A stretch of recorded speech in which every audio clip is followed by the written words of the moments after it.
Have you ever seen a man in a skirt? Chances are he's Scottish and wearing a kilt.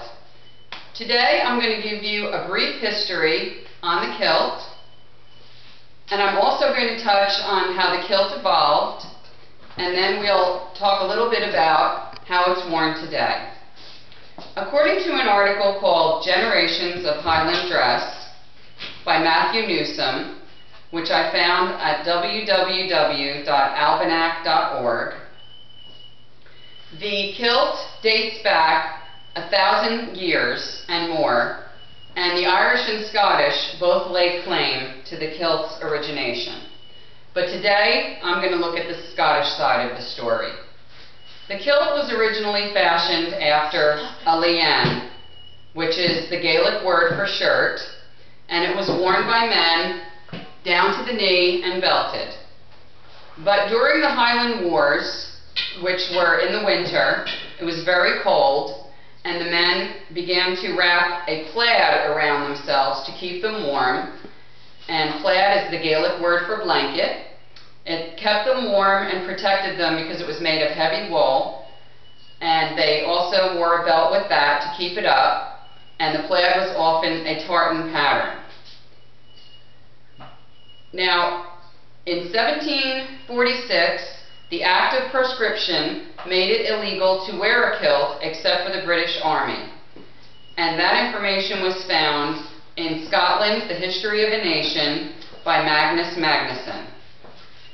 The ban for wearing the kilt was lifted in 1782, and this way of dressing became popular among civilians.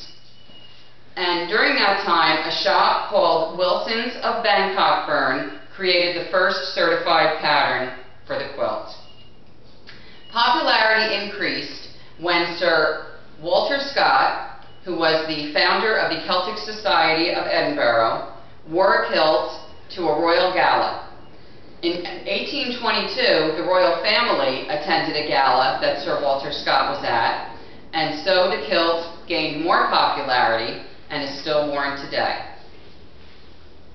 After the royal visit, the kilt soared in popularity and became a Scottish symbol and common dress among all Scotsmen.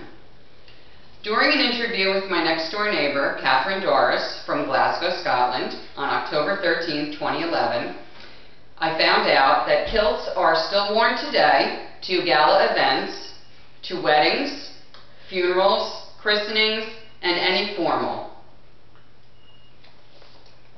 This is her husband's kilt, Alan Doris, and it is made of the material, the pattern for the Gordon clan.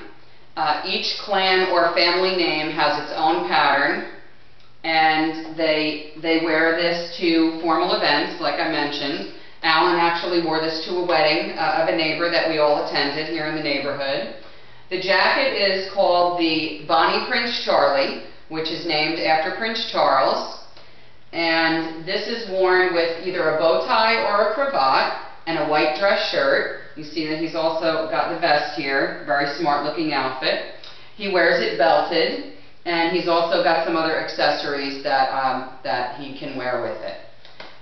So I'd like to wrap up by saying thank you for coming, and I hope you enjoyed the history that I gave you, and the tradition and evolution information that I gave you, and how the kilt is worn today. Thank you.